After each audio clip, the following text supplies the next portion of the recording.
Loot boxes. They're shiny, they're exciting, and they're everywhere. From shooters to sport games, from mobile titles to big AAA releases, loot boxes have become one of the most controversial mechanics in modern gaming. But here's the question we're digging into today. Are loot boxes designed to keep us playing, or are they designed to keep us spending? Let's dive into the psychology behind loot boxes and why some experts argue they might be the gaming world's quiet doorway to gambling.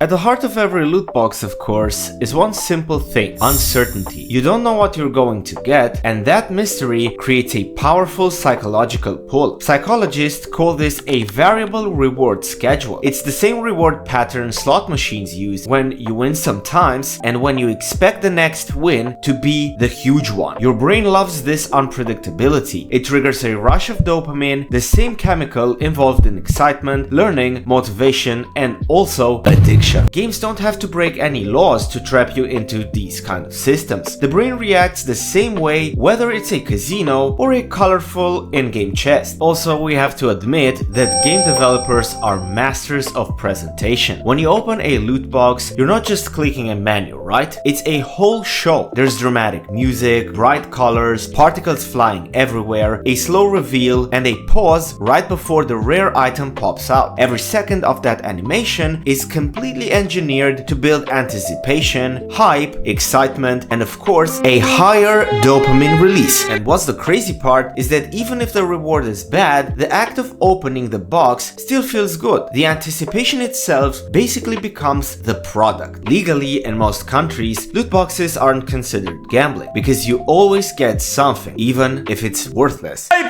1,256 boxes! But psychologically, many experts argue they operate almost identically to casino mechanics. You pay, you take a chance, and you hope for a rare outcome. That raises a worrying question. If millions of young players grow up buying loot boxes, how does that shape their view of gambling later in life? Game studios, of course, use them because they are incredibly profitable. For many studios, they fund game development, esports, live service updates, and sometimes even entire franchises. But profit also creates pressure. Pressure to keep the players engaged and pressure to keep players spending. And when there is money mixed with behavioral psychology, things can get a bit blurry. Some studios have begun pulling back, switching to battle passes or even direct purchases. But for others, loot boxes are still the golden goose. Loot boxes can definitely be exciting. As I mentioned before, they are flashy and they are absolutely designed to be fun. But they also tap into the same psychological systems used in the gambling industry. Whether we like it or not, for some players, they can become a doorway, one step closer to the real casino, one step closer to their complete ruination. The key is awareness. The more we understand how these systems work, the better we can protect ourselves and enjoy games the way they are meant to be enjoyed. If you found this video interesting, don't forget to hit that like button, drop a comment down below about your own loot box experiences, and subscribe for more deep dives into the world of gaming. This video this time was a bit more different, but I hope that it helped you understand a few things. Thank you for watching, stay mindful out there, and see you in the next one. Respect.